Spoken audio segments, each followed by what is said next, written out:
Ako po si Michael Maurilio alias Rene. Hindi po ako pinilit na magsalita ng katotohanan, kusang loob ko pong inilalahad ang mga nagawa kong kasalanan at mga plano laban kay Pastor Apollo C. Quiboloy at sa Kingdom Ministry. Ako po yung witness, kinuwang witness ni Senry Sauntiveros na nakatakip yung muka. Pero ngayon, hindi na sapagkat nagsasabi na ako ng totoo. Binayaran po ako ni Senry Sauntiveros para mag-testify laban kay PRRD, VP Sara at kay Pastor Apollo C. Quiboloy. Lahat ng sinabi ko at kasama ko doon na nag-witness sa Senado ay ginawa lamang ni Senry sa upang papagsakin si Pastor at ang buong kingdom at kunin ang kanilang mga ari-arian. Ngayon po ay hinahanap at tinatakot ako ni Senrisa. Ako po ay dating full-time worker ng Kingdom of Jesus Christ na pinamumunuan ni Pastor Apollo Quiboloy. Na-convert ako noong 2015 at naging full-time noong 2019 kung saan na-assign po ako sa Glory Mountain sa Davao City. Lumabas po ako ng 2021, ngunit nagpaalam po ako ng maayos at pinayagan naman ako ng Kingdom dahil may balak po akong bumalik pagkatapos ng ilang taon. Noong January 2024, nag-vlog po ako kasama ang isang ex-full-time na si Lawrence Capuno dahil nagsimula na noon yung unang pagdinig na sa Senado sa pangunguna ni Senry Sauntiveros tungkol sa mga aligasyon ng sexual abuse at human trafficking na isinampalaban kay Pastor Apollo Quiboloy. Sa vlog na yun, pinasinungalingan namin yung mga claim ni Blenda Portugal alias Amanda at nung iba pa na pawang kasinungalingan lahat. Noong February 2024, kinontak ako ng isang ex-full-time na si Shishir Bandari at inalok na maging witness sa Senate investigation ni Senador Risa kapalit ng financial assistance. Pumayag ako dahil sa panahon din yun, nangangailangan din ako ng pera. Binigyan ako ni Shishir ng email ng opisina ni Sen Risa upang magpadala ng formal na email kahit anong aking sabihin daw. Sabi niya kapag nakipag-usap ako sa kanila, sabihin ko lamang na taga-kingdom ako at lumabas na sa ministry at idagdag ko daw na sinasaktan ako ni Pastor. So sa aking email, sinabi ko doon na galing ako sa kingdom at lumabas noong 2021. Ilang araw pagkatapos noon, kinontak ako ng isang staff ni Senrisa na si Fiona upang makipag-meet sa akin through video call. Sa pag-meeting namin kay Attorney J. Becama, Chief of Staff ni Sen. Sauntiveros, pinagawa ako ng affidavit tungkol sa mga gawain ko sa loob ng kingdom, mga transaction at operation na kinasangkutan ko. Ang isinulat ko doon ay pawang mga personal kong experience lamang at wala akong binanggit na pananakit, sexual abuse o human trafficking sa aking salaysay. Matapos kong ibigay yung affidavit, muli kaming nag-meet ni Attorney Becama. Pagkaraan ng 2 araw, binigyan niya ako ng revised affidavit na naglalaman na ng mga karagdagang aligasyon ng pananakit ni Pastor na hindi ko naman naranasan o nakita. Kasama rin dito yung maling pahayag na ako daw ay na-assign sa SMNA News kahit hindi totoo dahil ako ay nasa Glory Mountain mula 2019 hanggang 2021. Nandun din yung aligasyon na sa di umano ay nasaksihan ko tungkol sa mga baril na sangkot sina Sara Duterte at dating Pangulong Rodrigo Duterte na hindi naman totoo dahil wala naman akong nasaksihan na ganong pangyayari. Pinilit din akong idagdag yung pangalan ni Senador Bongo at Senador Bato de la Rosa sa affidavit kapalit ng mas malaking halaga ng pera. Pero hindi ko na sila isinama kasi baka umattend sila sa hearing at magtanong at ma-corner ako. Yung pag-appear ko sa Senate ay may reward na 500,000 na ibinigay nila sa akin. at dagdag na 500,000 nang isinama ko si Sara Duterte at si dating Pangulong Duterte. So, 1 million po lahat ang binigay sa akin. Isang linggo before ang Senate hearing noong February 19, 2024, pinatira ako sa isang condo kung saan ako ay biniriefing at tinuruan tungkol sa mga dapat na isasagot ko sa tanong ni Senador Risa. So sa araw ng hearing, umiyak ako dahil sa konsensya habang binabasa ko yung script na alam ko naman na hindi totoo at hindi ginawa ni Pastoro ng Kingdom. Pagkatapos ng hearing, tinago ako ni Sen Risa sa kanyang condo sa Manila at inutusan na maghanap pa ng ibang pwedeng maging witness kapalit ng pera dahil may mga susunod pang hearing. Sa buong taon ng 2024, nanirahan ako sa condo ni Sen Risa at nung January 2025, lumipat ako pansamantala sa isang safe house kung saan nakasama ko doon sina Mutabato at iba pang mga biktima ng extrajudicial killings.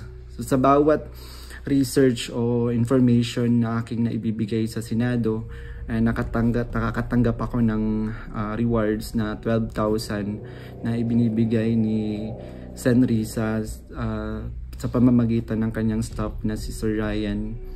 So sa kabilang sa mga na-research ko, nagawa kong research yung inimbentong Angel of Death daw ng Kingdom na inimbento ni alias Jackson, si Edward Masayon. Kabilang doon yung na-research ko yung mga member at yung mga general na nag-courtesy call kay Pastor. Nung August 29, 2024, nag-dinner meeting kami nila Blenda Portugal alias Amanda, kasama ang kanyang legal team na sina Attorney Joanna Paula Domingo at ng Office of the Special Assistant to the President at si Attorney Ian Interina at yung kasama yung abogado ko na si Attorney Ange May Bagudyo sa isang hotel sa Quezon City. Pinagplano nila kung paano idiin ang kaso ni Pastor at ininganyo akong mag-file ng kaso. Sabi ni Attorney Domingo na mas maganda mag-focus kami sa human trafficking dahil mahina ang kaso sa sexual abuse. Sabi pa ni Attorney Domingo na matalik siya na kaibigan ni Attorney Pearl Angelica Canada na dating abogado ng Kingdom at dating namuno sa Jose Maria College. Ayon sabi ni Attorney Domingo, sabi sa kanya ni Pearl na umalis na sila sa Kingdom at alagaan mo daw si Amanda at siya na ang umawak ng kaso laban kay Pastor. Kasamang kanyang kapatid na si Attorney Lady Jade Canada at si Shishir Bandari sa US na nabanggit ko na kumontak sa akin upang siraan si Pastor. Dagdag pa ni Attorney Domingo na gumagamit sila ng private jet mula kay Secretary Antonio Lagdameo papuntang Davao para sa kaso ni alias Amanda dahil sabi ni Attorney Domingo ito ay para sa seguridad nila sapagkat may natatanggap daw silang security threat. Nung mga panahong iyon, nagkaroon din kami ng pag-uusap ni alias Amanda, si Blenda Portugal, kung saan tinanong ko siya tungkol sa kalagayan ng kanyang kaso sa sexual abuse at human trafficking. Sinabi niya sa akin na mahina daw talaga yung kaso sa sexual abuse sa Pasig at gusto na niyang sumuko, kaya lang may mga nagsusulsul daw sa kanya na ituloy pa rin yung kaso. Nakiusap niya lang siya sa akin na tulungan ko siyang maging witness sa kanyang kaso sa human trafficking at nanghingi pa siya ng ebidensya kung meron daw akong naipon or naitago ng mga patunay sa sexual abuse. So, ipiniliwanag ko sa kanya na wala akong ebidensya dahil hindi ako kasama sa mga pangyayaring iyon dahil nagsimula lamang ako bilang full-time noong 2019 at hindi rin ako biktima ni Pastor kaya wala akong maibibigay na ebidensya. Sinabi ni alias Amanda na mag-focus na lang ako sa human trafficking at maghanap ng mga ebidensya kung mayroon pa akong naitatagong impormasyon. Sinabi ko sa kanya na maghahanap ako ngunit wala talaga akong ebidensya dahil hindi naman talaga totoo ang mga aligasyon. Sabi ni Attorney Domingo na hinahanapan daw nila ng butas upang makasuhan at madisbar si Attorney Israelito Torion upang mawala na daw ito dahil sabi niya magaling daw ito. So sa panahon ng KOG Sage sa Davao City noong August 24 hanggang September 8, 2024, everyday kami nagmi-meeting kasama yung mga staff ni Senrisa, yung PNP, CIDG, nandun yung US Embassy, yung NBI, ang Department of Justice at yung mga tumiwalag sa kingdom mula sa Amerika na sina Ann Lagerder at Arlene Stone. Pinag-uusapan ang plano kung paano ma-extradite o ma-extraordinary rendition si Pastor sa US at paano pabagsakin ng kingdom. Ang pangunahing pinag-uusapan mga meeting ay ang plano sakaling mahuli si Pastor ay ang plano ay agad siyang extradite sa US at bawiin ang kaso na isinampa ni alias Amanda upang mapabilis ang extradition ni Pastor kapag siya ay nahuli.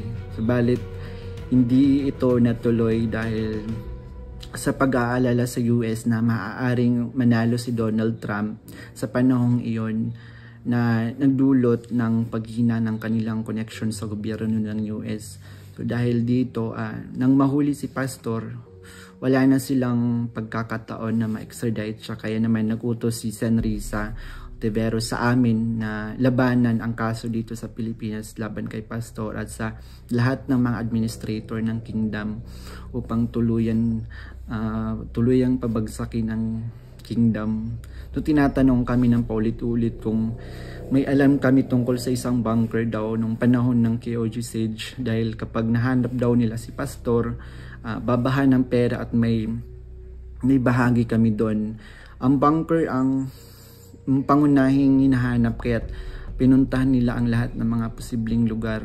Ngunit sa katotohanan, wala talagang bunker sa kingdom, lalo na sa central headquarters.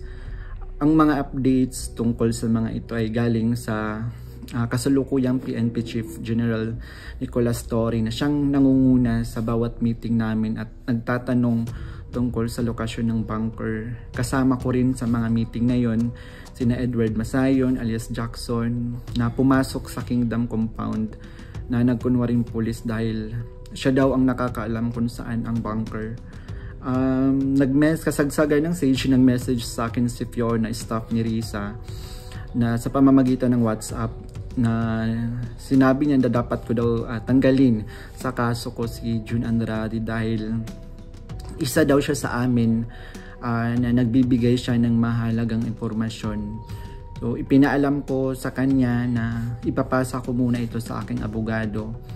Pero ngunit isang linggo pagkatapos nun, tinanong ulit ako kung may contact ako sa kingdom dahil hindi na raw mahanap si June Andrade. Hanggang ngayon, hindi na siya natanggal sa kasong pinafile sa akin. Noong November 5, 2024, nagkaroon kami ng meeting kasama sina Undersecretary Nicolas T.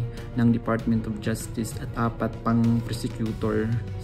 Ang naalala ko doon si Prosecutor Olivia Torrevillas, si alias Amanda, kanyang mga abogado, si Attorney Domingo at si Attorney Ian, 3 representative from NBI, 2 lawyer at 1 agent. Ang sabi ni Yusek sa amin, bawat isa sa amin na nag-witness sa Senate investigation na ginawa ni Risa ay may naka-assign na mga administrator ng kingdom na kakasuhan namin. Meron reward na 1 million pesos kung magfa-file kami ng kaso laban sa kanila upang tuluyan na daw masira at mawala ang kingdom at makuha na nila yung mga ari-arian ni Pastor at ng kingdom. So sa akin, naka-assign yung 2 administrator na sina Eleanor Cardona at si Marlon Rosete. Pati na rin yung 2 key person ng SMNI na si Cristina San Pedro at si Hannah Jane Sancho. May dalawang minister, si Carlo Catiil at si Rico Mandin, at coordinators na sina Grace Mandin at si Corazon Dupalag. At yung kay alias Jackson naman, yung naka-assign sa kanya, yung mga lalaking administrator, katulad nila Marlon Nacobo, nasali si Sister Elizabeth Carion. And kay alias Jerome naman, naka-assign sa kanya yung mga administrator ng mga babae na sina Neneng Lizada at si Teresita Dandan. So sa iba't ibang araw na mga meeting namin, kasama ko yung mga dating full-time worker ng Kingdom na lumabas dahil sa mga nagawang kasalanan sa loob ng ministry. Doon sina Arlene Stone at Ann Lagerder na parehong sumasali through Zoom mula sa US na tinutulungan sila ng FBI. Si Regina Arevalo naman na siyang scriptwriter ng karamihan ng mga binabasa namin sa Senate hearing. Pati na rin yung mga kasama kong mga fake witness na sina Tirao alias David, si Edward Masayon alias Jackson, si Juar Olimba alias Jerome, si Renita Hernandez, si Glenda Portugal alias Amanda. Kasama yung Chief of Staff ng Office ni Sen. Risa na si Attorney J. Becama at yung staff na si Fiona at si Faye.